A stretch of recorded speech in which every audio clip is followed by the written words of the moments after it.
We lost over 60 games to get the 6th pick. This is why the NBA is an unwatchable product. This is just unbelievable. Welcome back to the Holmes Field Advantage. As always, I am your host, Brett Holmes. Thank you so much for joining us once again. You saw the title, Draft Lottery. Unbelievable. I can't believe it. I can't believe it. I'm honestly heartbroken. I am utterly in shock.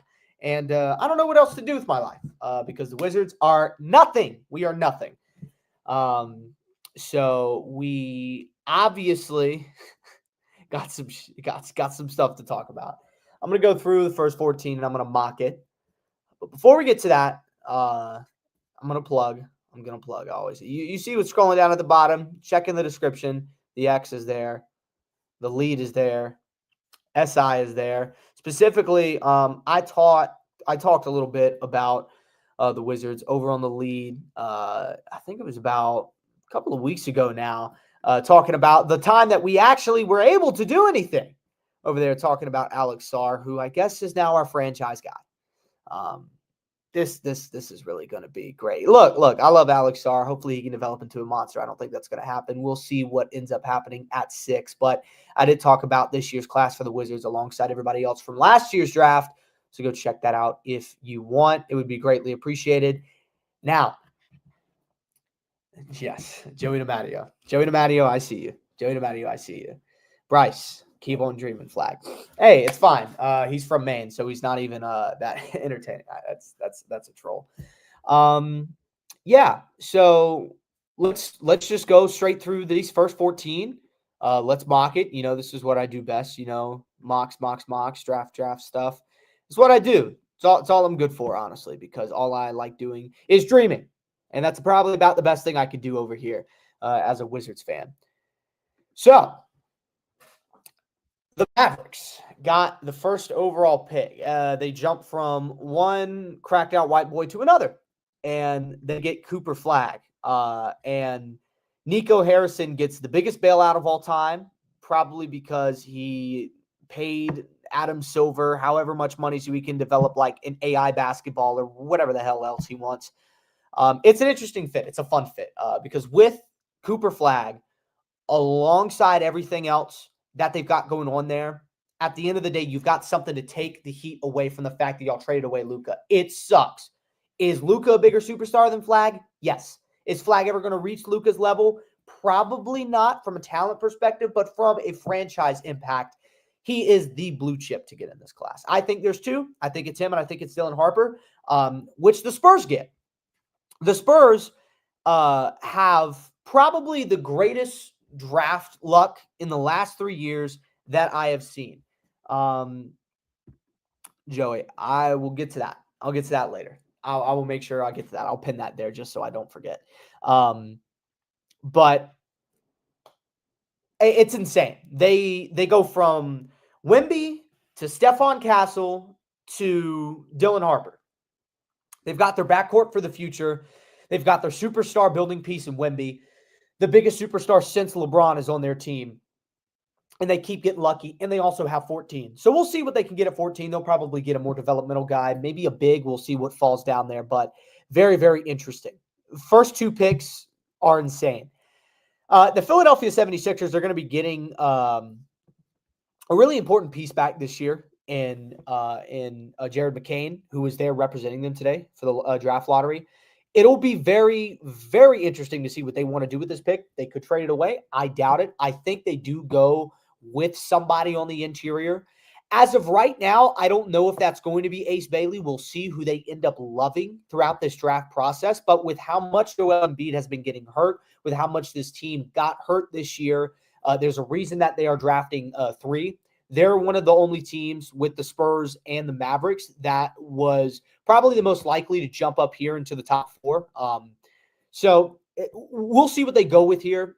Ace Bailey is also measured in at 6'7", not 6'10", and his arm length is shorter than what a lot of people would think. So we don't know if that's really going to play a part in here. They could go Derek Queen. I love Derek Queen a lot. Also think, come on, Maluach, however the hell you say that name. He got 0 rebounds in the Final Four game, but I think he can do that at a pretty high level. I just don't know if they want to take a shot on someone that's unproven when they need talent right now, and I think Ace Bailey is that talent right now. He is a guy that runs the rim. He can be that paint presence in there when Joel Embiid is eventually hurt. And I think with the playmaker that you have in Jared McCain, with the scores that you have, and Paul George when he wants to play basketball right, and then Tyrese Maxey, one of the better young scoring guards in this league, I think Ace Bailey could be the missing piece. I know we've been saying a bunch of stuff about missing pieces with the 76ers. That too, if you're in here, make sure you're doing that. Shout out Joey W Mod. He knows what he's doing. But it would be very weird to see them go with a different direction other than Ace Bailey, just because I think the top end talent is there. Those first 3 picks, that's got to be what they're going to be, unless somebody falls in love with VJ Edgecombe.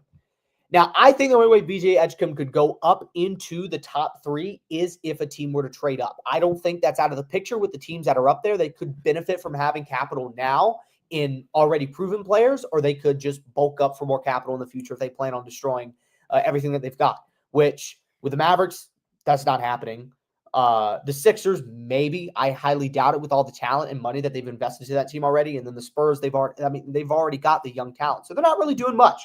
I think those 3 teams are just going to stay there. I think, honestly, out of everything, what's up, Adams? I appreciate it. I appreciate the support. I think the Hornets have a really, really interesting shot to make one of the more impactful picks in this draft, because what you need more than anything else with all this talk about, we don't know if Mark Williams is going to be out. You try trading him. It didn't go through. You could go with an edge. I think out of all of the guys here, LaMelo Ball, really, really good point guard. Obviously, household name at this point. Probably one of the only building blocks in Charlotte you can attach your name to outside of Brandon Miller. There isn't a lot on this team that I love. There isn't a lot on this team that you can love. Miles Bridges is Miles Bridges. 27 days, 27 nights. Ever since those allegations, he ain't been right. He has not been a very good – he hasn't been as good as he was before. Jusuf Nurkic. Are we really that excited about Jusuf Nurkic? I really do question what this big rotation is. They did spend a pick on Deshane Saloon. There's a lot of development to go on there, and it seems like there's a lot in front of them. I think they would benefit from having a 2, and a really good 2 right now is Trey Johnson. I like Trey Johnson a lot. I think Trey Johnson could bring them the scoring when LaMelo is hurt and be just an absolute monster alongside the opportunities you're going to be generating with LaMelo Ball with the ball in his hands, what LaMelo's going to be doing for Brandon Miller, what LaMelo's going to be doing in the paint with Mark Williams, assuming after what he's done after the trade deadline, you're going to keep him on your team long term. Trey Johnson could have a bunch of opportunities opened up as a 3rd or 4th option on this team and be very productive. He came in as a freshman and averaged 20 points per game for one of the better teams in college basketball in Texas. Very up and down team, but one of the better players overall in the entire country. There's a lot to love about Trey Johnson's game. And I think what he brings over VJ Edgecombe, I like Edgecombe a lot. I like Edgecombe overall as a prospect better than Trey Johnson. But I think for what they need firepower, and they need somebody like Trey Johnson on the wing. And I think he does a lot for them. And especially with him measuring to be better than what he was at college, I think he's in line for a really big combine this weekend. And I think the Hornets are a team that could fall in love with him. Another team that I think could fall in love with a guard here is the Utah Jazz. Now, they were really, really hopeful for Cooper Flagg. And I think at the end of the day, what I'm looking at, if I am a team like the Utah Jazz, you're just looking for a face to come in and take over. And honestly, I'm looking at what they've got here, and there are some players that I like a lot. Jeremiah Fears is somebody that I think should be higher. I think he's going to end up being one of the better guards in this class. I think with Dylan Harper being as highly touted of a prospect he is, I think he's kind of been swept under the rug. I like Fears more than I like Jack Sonis, however the hell you say that. KJ from Illinois, the white boy. I don't know how to say his name, but I like Jeremiah Fears a lot. And I really don't think it would be that bad of a pick. However, I think what you need is the best shot at a franchise guy. And the best shot at a franchise guy here is a guy that was just talking up, and that's VJ Edgecombe. very, very productive over there at Baylor in his first year.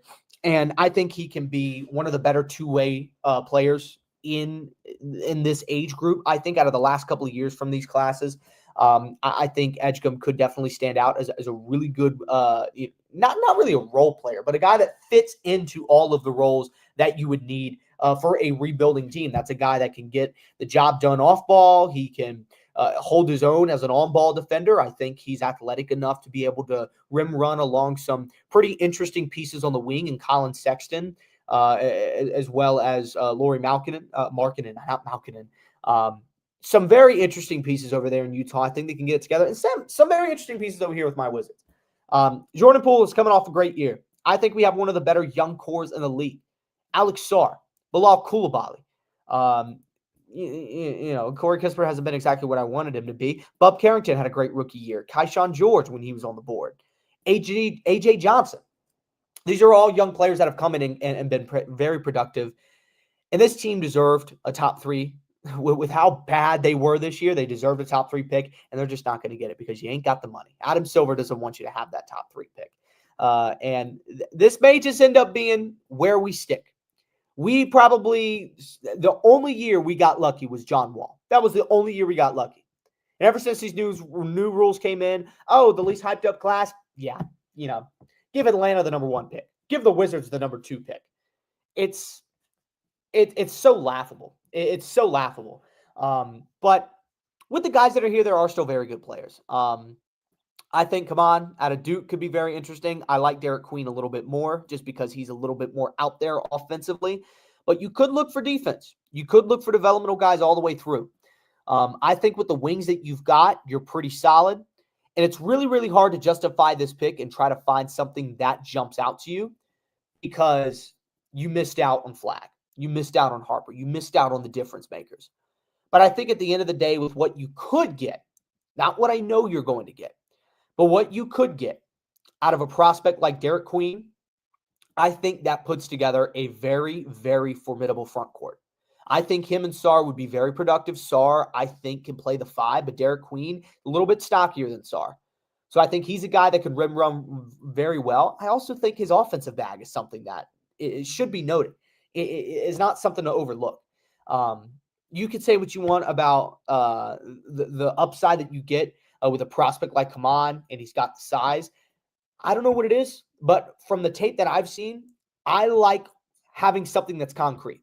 Derek Queen was one of the more highly touted prospects coming out of his class, and he was one of the guys that kind of came into fruition alongside Bailey, alongside Flagg and Harper.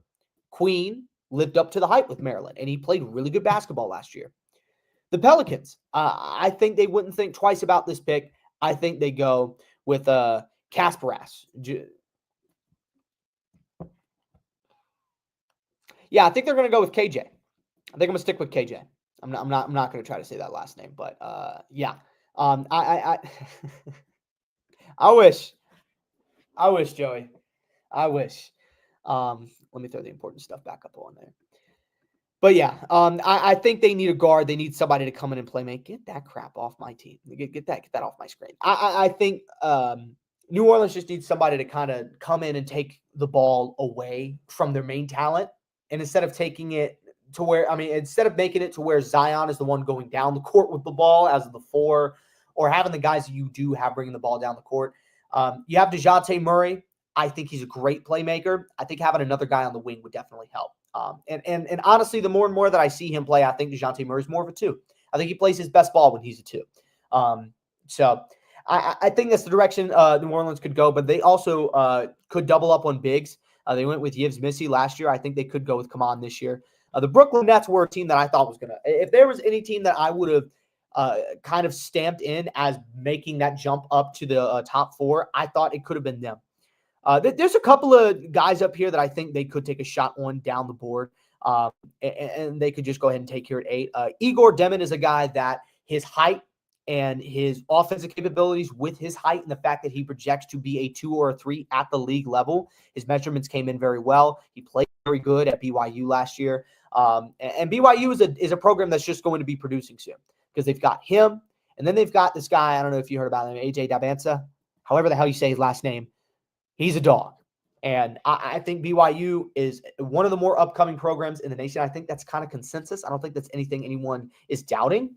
But I think at this point, what we're going to be looking at with the Brooklyn Nets is you need somebody to come in and produce. You've got some offense. Yes. Yeah.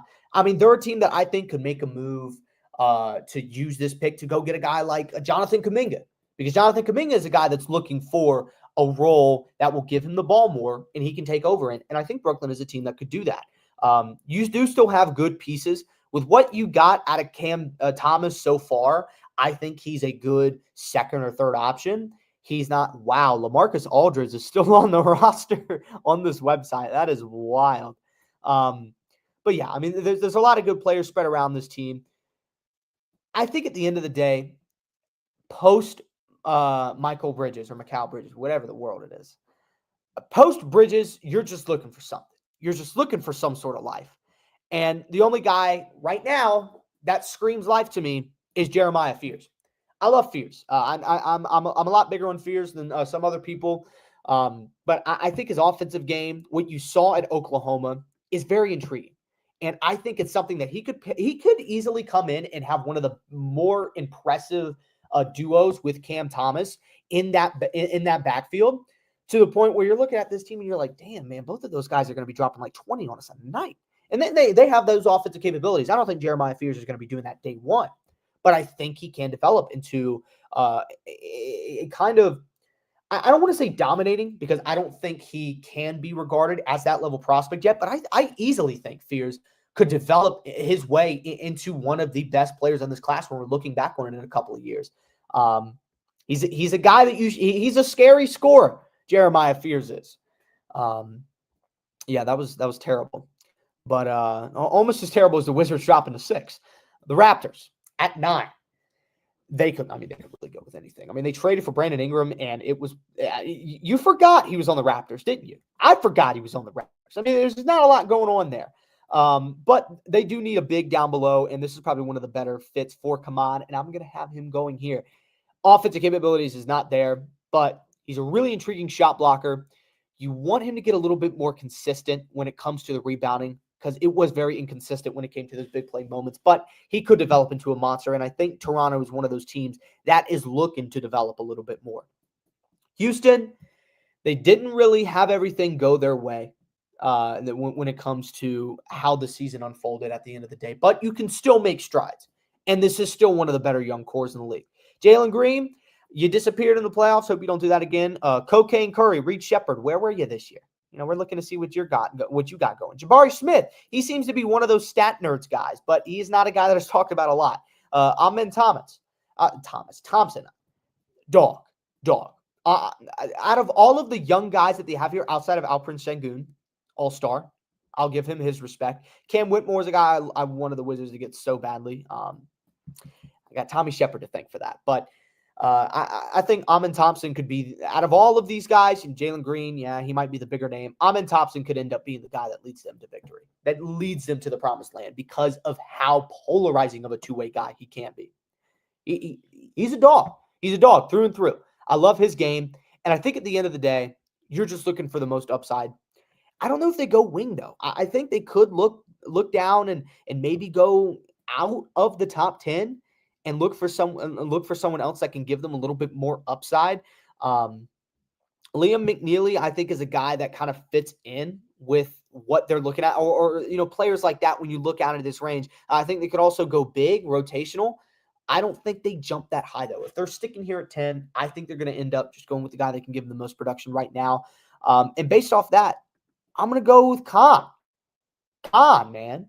Akon. Not really Akon, but you get what I'm saying. There's a lot of last names in here that I just do not know how to pronounce, but it is what it is. If you weren't talking about Cooper Flagg at Duke, you're talking about this man right here. Khan K. I'm not going to say his initials, but Khan, man, he's a dog. He is a really good player. He's a really good player. When you go back and look at his tape, what he can provide for this team on the wing, it's something I think they've already got. But with the contracts that you've got, pending with with Jabari Smith likely on the way out. I don't know if you plan on paying him. I don't think he's been given an extension. And then, Reed Shepherd didn't really step into any sort of role.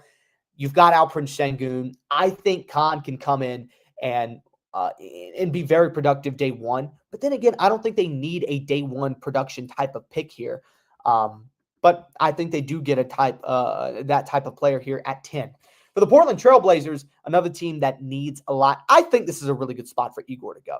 Igor is a very fast riser in this class. He does not have the numbers that some of these other prospects do, but he's got the measurements. He's got the hype. And I think what a lot of the scouts are going to be saying after this combine, but just what we've seen already with the measurements, with the athleticism, I think Igor could come in and honestly, shake some heads. Not shake some heads. I guess raise some heads. I think, because shake heads. If you're shaking your head, that means it's not a good thing. I don't know what I'm saying. I'm still in distraught over 6. But I think this is a perfect place because Portland's already got pieces that are moving around. Igor fits into a spot alongside some pretty intriguing young prospects. Scoot, Shaedon Sharpe, Donovan Clingan last year. I like this pick here for Portland. For the Bulls, I saw a lot of Bulls fans talking about, this might be we might get the number 1 overall pick. Shut up. You already got a steal in Matas Buzelis. You could get another one this year, barring a very bad combine from any of the players drafted above them. I think as of right now, they're probably going to be looking towards some sort of wing. You've got your point guard of the future in Kobe White. Lonzo Ball made a comeback. Let's see what that turns into. I also think having a center in rotation wouldn't be the worst thing in the world, but there isn't a lot of really good ones here. Out of the ones that are available, though, I don't know. I mean, Murray Boyles has got really good stats, and he was one of the guys that kind of came in and helped bring South Carolina up from a program that was not talked about a lot at the beginning of the previous season, not this past year season, but the season before. And he was one of those leading forces coming in being like, hey, man, we're at the bottom of all these preseason polls, and they wanted to do something about it. And Murray Boyles was one of those guys that came in and led the charge. And I think if he was in last year's class, he'd probably be talked about with high regards. But he spent another year at South Carolina, kind of built his game up a little bit more, and really broke out in the sophomore season. I think with the age, you're looking at some other people down here. You might be looking towards a guy like Asa Newell or Newell, whatever the world you say there. Go Dogs. But the Bulldogs were not a fantastic program this year. I mean, they made it into the March Madness tournament, but they didn't do anything. I think they could look towards a guy like him. I like him a little bit more than Rasheer Fleming out of St. Joseph's. But then again, the experience that you could get with some of these, second or third year guys is really intriguing. I think that's why you got a guy like Clifford as high as he is. Because he's not on a program that produced a lot when it came to postseason success, but he's got a lot of experience. He developed really well. A lot of scouts are really talking about him with high regard. I wouldn't be shocked if they go with Murray Boyles here. I think you could look at Carter Bryant as a little bit more developmental. I think Murray Boyles could come in and be a little bit more productive for them day one. And I think the Bulls are looking to kind of get things going here. Now, for the Atlanta Hawks, man, the Hawks were kind of hopeful. A lot of people were really wanting the Hawks to jump up and, get lucky again. Well, you got lucky on the wrong year. So welcome to the club.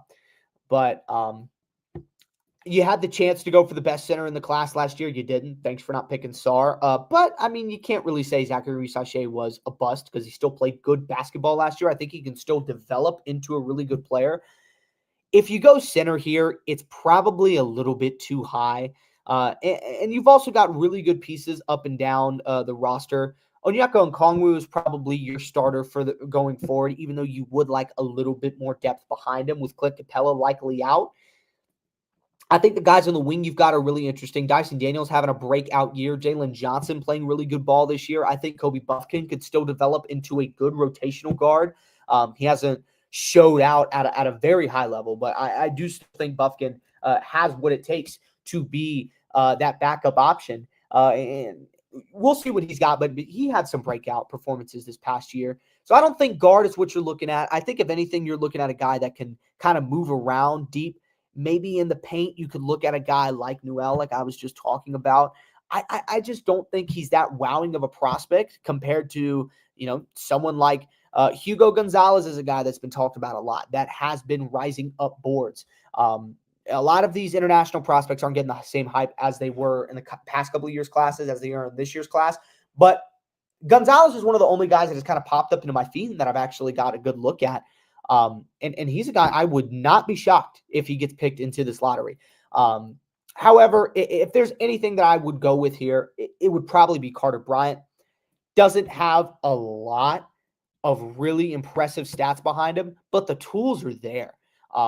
He's got a really pure three-point shot, and I think he could be a very, very effective, 3-and-D type of guy. And it's not even 3-and-D. I think with what you've got in his build of player, I think he's a guy that could drive in and be a really good mid-range guy. I don't know if he's someone, even though he's got the height to do it, I don't know if he's someone that you would trust running the baseline and getting really active around the rim.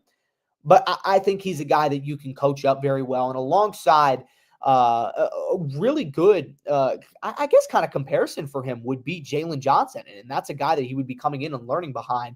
I think he'd be a very effective bench piece here for them. Maybe not in year one. Maybe there's still a little bit more development to do here.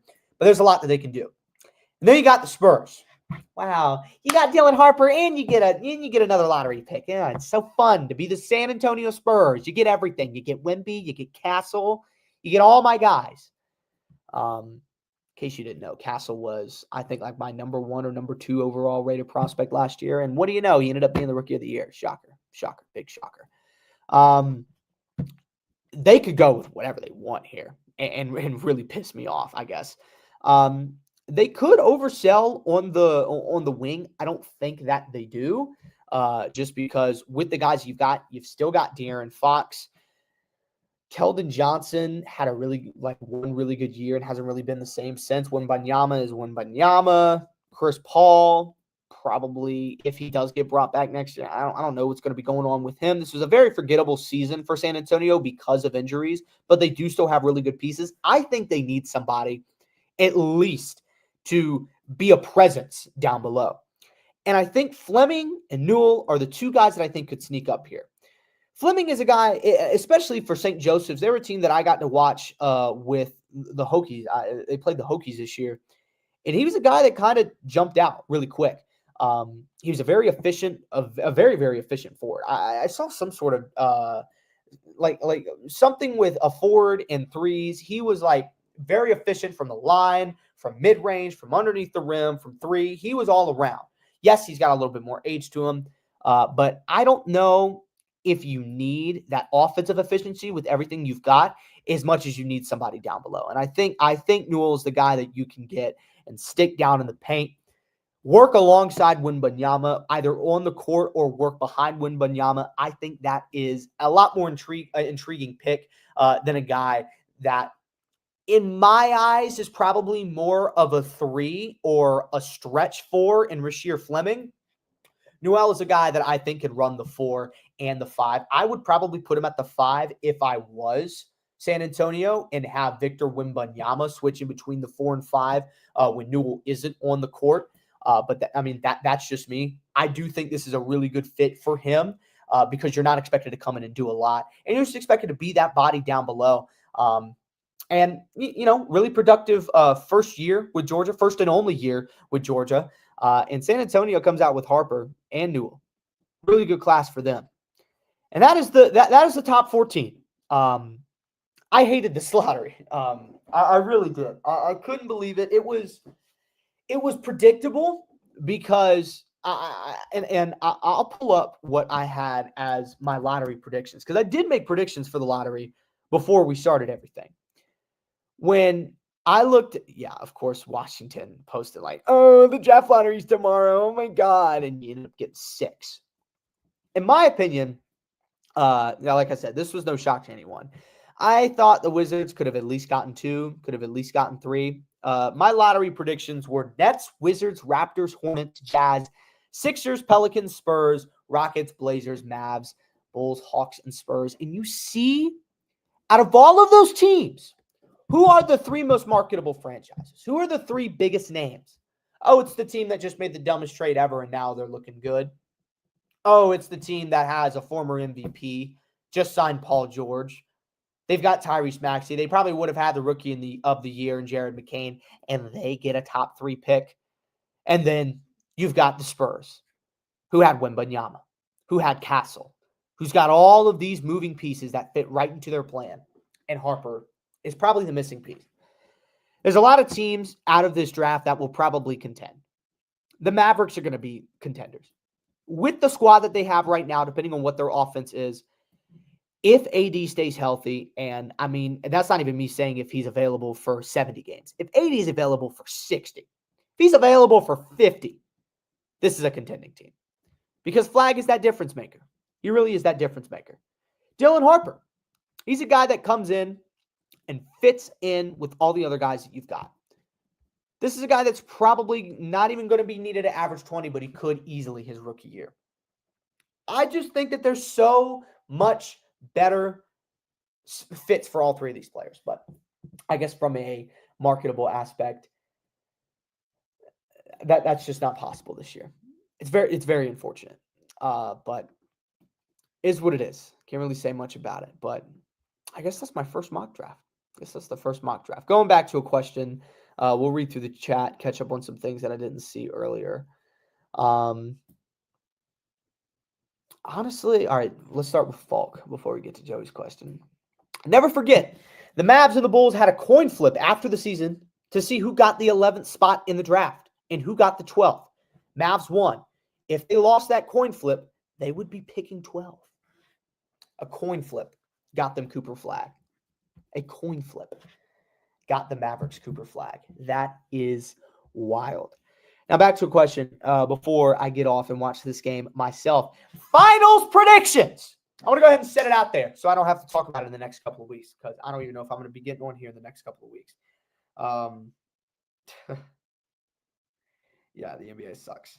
I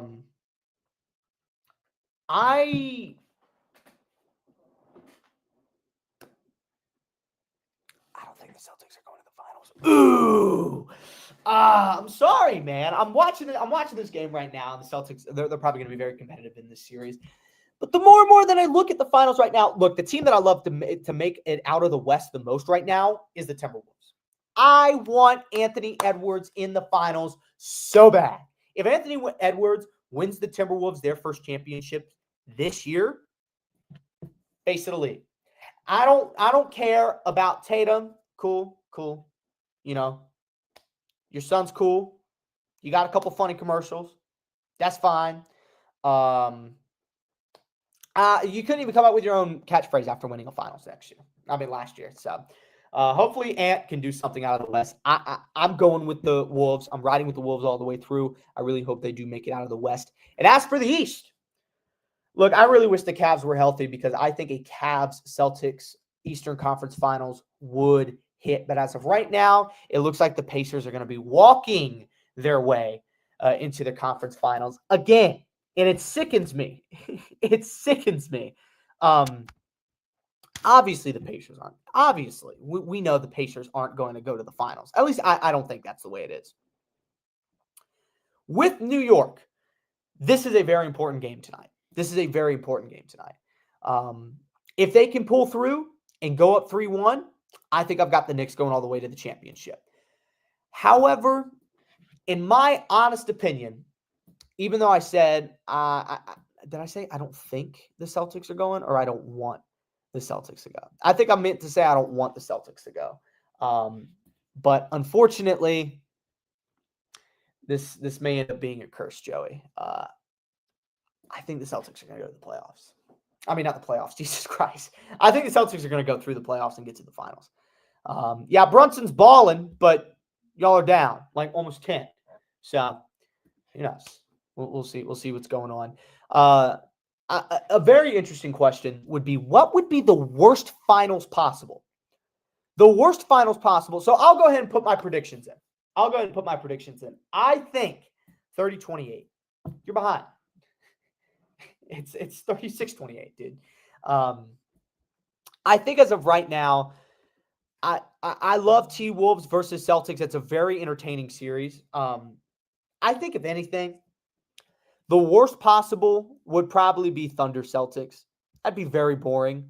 For honestly, dude, even though a lot of people be like, "Oh, Tyrese Halliburton, oh, he's having such a good play," bro. Thunder Pacers, I would be asleep. I would not watch a single game. And I'm sorry, your product is trash.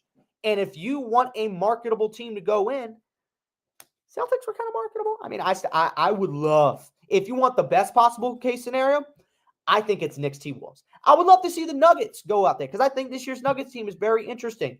And it's really just because I want to see Russ win a ring. But I don't think the Nuggets are going to do it this year. I think, if anything, I just love the ball that the T-Wolves are playing right now. We'll see what happens tonight. The Warriors could come in and tie it up, and we could see a 1v7 conference finals. That would be wild. But I think best possible case scenario right now with the finals, Timberwolves, Knicks. Worst possible scenario from a talent perspective is probably Pacers Thunder, just because we all know the Thunder would probably win that in like a solid 5.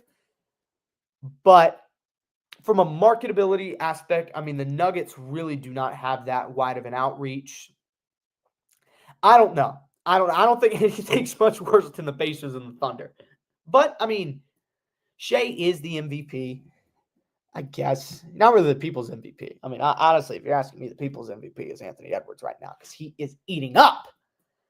Hopefully he eats up tonight. But yeah, I think as of my like actual predictions, who I think is going, I think I'm gonna go with the Wolves and the Celtics. But I would love to see T-Wolves versus Knicks. See what we got. Anything else in here? Warriors versus Pacers. That would be pretty bad. Warriors versus Pacers would be pretty bad. It would be interesting to see this version of Curry in the playoffs and see how consistent or inconsistent he would be in the finals. I think that's probably the only shot where the Pacers make it out with a championship. But, I mean, come on, dude. You think after Adam Silver just single-handedly gave the 3 best possible options at top 3, you think the Pacers are going to have a shot at come on. You know he's going to find his golden boy. Yeah, and exact same thing. The exact same thing. I hate watching OKC. Right now, if there's any series that I have the least interest in, it's probably Cavs Pacers. And then right after that, it's Thunder Nuggets. I mean, and it's really just because I feel like I know who's going to win that already. And it sucks. It really does suck because I shouldn't. I really shouldn't. But it is what it is. If the Celtics win, I wouldn't hate I wouldn't hate it just because I guess KP would be getting another ring, but back-to-back champions would be. Have been very boring. I just see that's the thing. I just haven't been watching it. It's just not a series where from a guy that goes in between, because you got to think when the NBA playoffs started, I was still in full NFL draft mode. I'm talking Hokie prospects. I'm talking Cowboys prospects. I'm talking all these guys that I'm really interested in. And there wasn't really a lot that was taking me away from that whole perspective. But the teams that so far have taken me away from the NFL and that offseason news, even though there's been a lot of it. Can't believe George Pickens is a Cowboy. Still in disbelief over that. Didn't even get to talk about that because the Wizards ruined that.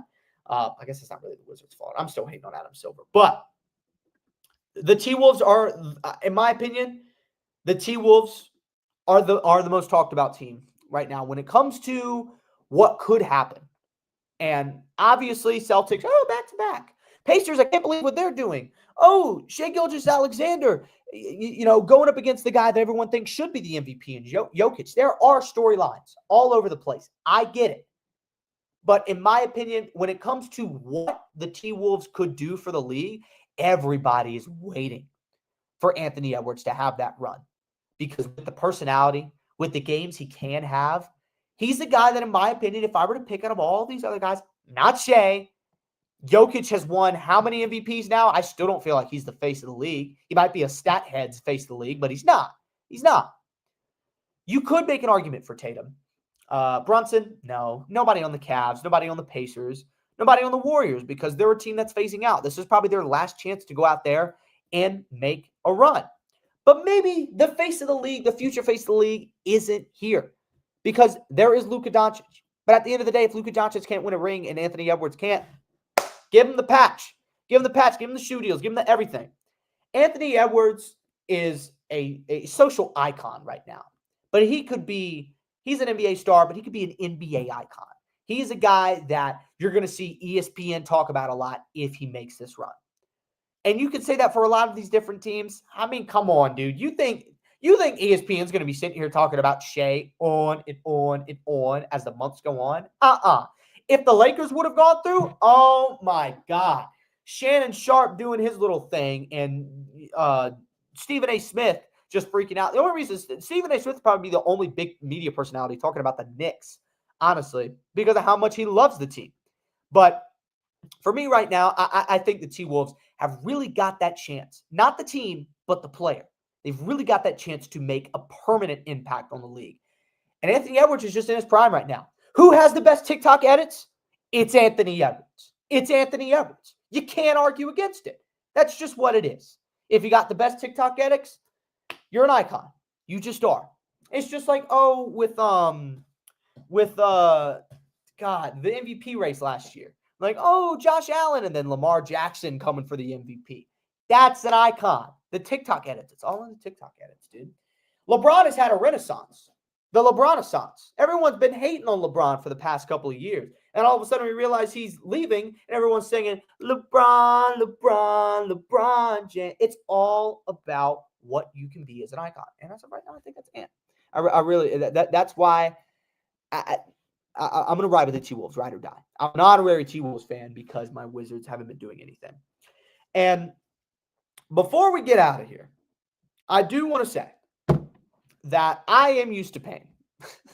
I am very used to all of these things because these are the jerseys I have. If you want to know how bad my jersey collection is for what, it doesn't get much worse than this. It really doesn't get much worse.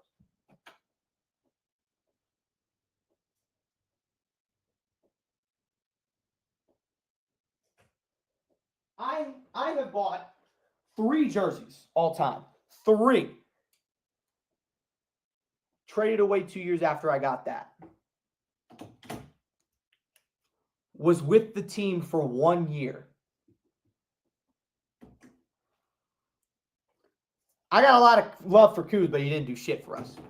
So, these, in my opinion, over the last 5 years, have been the most marketable names.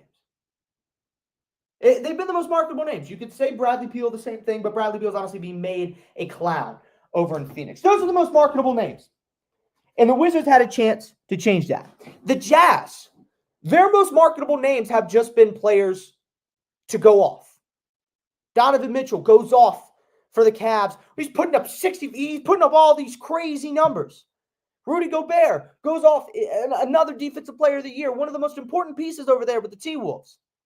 All of these others are just getting players after players after players. And then the 3 guys, I mean, outside of the Hornets, they've got LaMelo Ball, but I mean, especially with the Jazz and the Wizards, they don't got those icons. And it really does make me question, when are we going to see one of these lower tier teams get a big name player? Because you look at the drafts, the number 1 overall picks. Over the past few years, honestly, the last small-ish market, and it's not really even that small of a market, the last small-ish market to get a big name player was the New Orleans Pelicans with Zion Williamson. Now, and that's saying something because they're not a small market. But, I mean, Minnesota, you could say that, but Minnesota's had a lot of big names in there, and they're one of the more marketable names in basketball right now. A lot of it is because of Anthony Edwards. But Detroit, maybe, but Detroit is a big sports city, but they weren't a lot. So you could say Cade Cunningham, but then again, I don't know if Cade Cunningham was hyped up as much. He was hyped up. I don't think he was hyped up as much as Cooper Flagg was this year. I think I would say the hype behind Flagg is a little bit higher than him.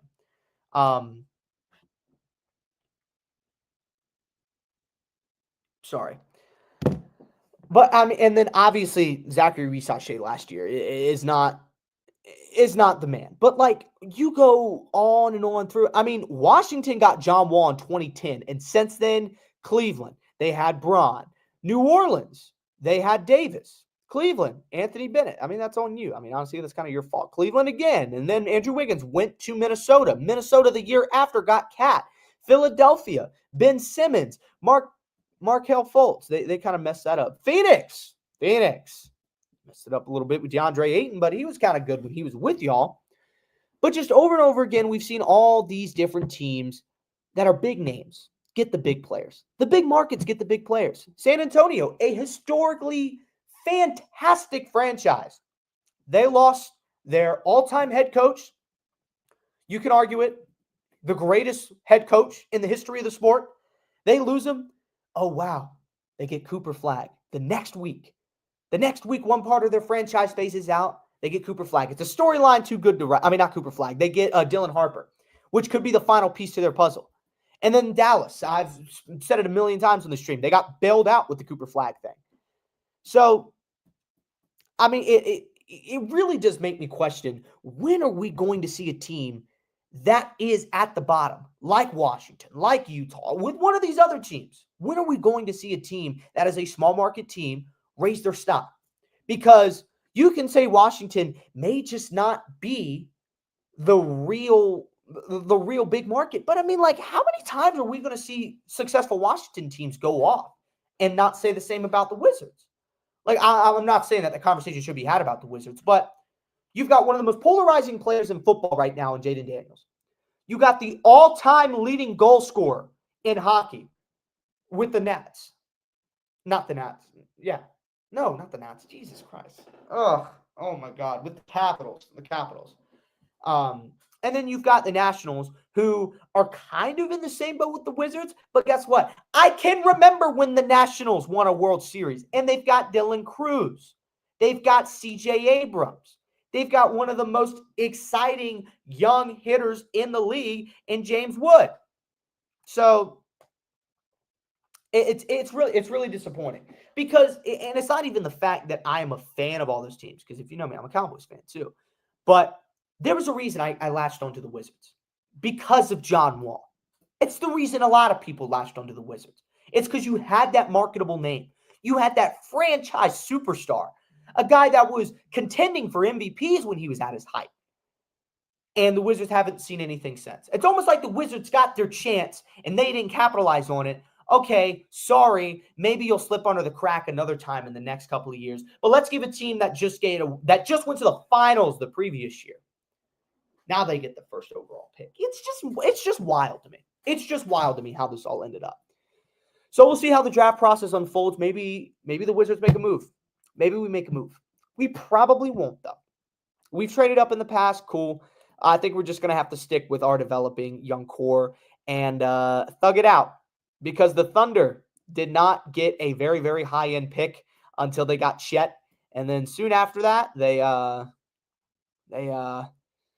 went out there. LeBron to Luka to Flag is a great journey for myself.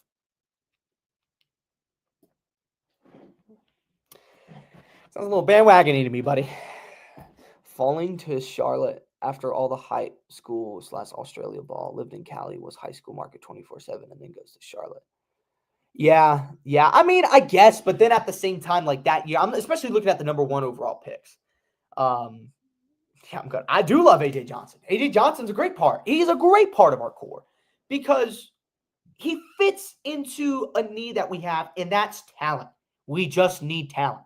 Sarr was a Rookie of the Year candidate this year. There's probably about 5 of them this year because of how not high end this year's rookie class was, but he was a Rookie of the Year candidate. If Bub Carrington would have gotten the minutes similar to what Stephon Castle got this year, he probably would have been higher up. AJ Johnson didn't get his chance until we stepped into Washington, and then he started to ball out. Keyshawn George, one of the best shooters in the NBA, period, when he was healthy. And then injuries disrupted his rookie season. So we got really good young pieces. And I think if we went out and got Derek Queen, like I mocked us to, that'd be a really good guy. But I mean, there's a bunch of players that we could get. It's going to be very interesting to see how this draft process unfolds. And I'm going to be very excited to see it all. We've got 6 people in here. And whoever is watching after, thank you for joining us once again. You see it scrolling down at the bottom. Go check out my links in the description if you want, or if you want to ignore the plug, go ahead and do that. But it would be greatly appreciated if you support me on some of my other platforms, especially over on Twitter. It's when I'll be talking about stuff like this a little bit more immediately. But I had to come on stream and talk about this. It's NBA draft season for me because I'm a Wizards fan. It's the only thing I get to look forward to. So we will see how these playoffs go. We will see how this draft goes. And yeah, at least Pickens was a Cowboy. I love to follow Keyshawn Johnson. Keyshawn Johnson. Did I say that? Did I say Keyshawn Johnson?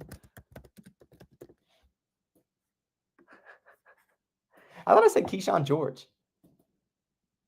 Did I say Keyshawn Johnson? Maybe I got Keyshawn Johnson and AJ Johnson mixed up. That's my bad. All right, but I'm out of here. Thank you so much for watching. If you're watching after, if you tuned in live, thank you so much.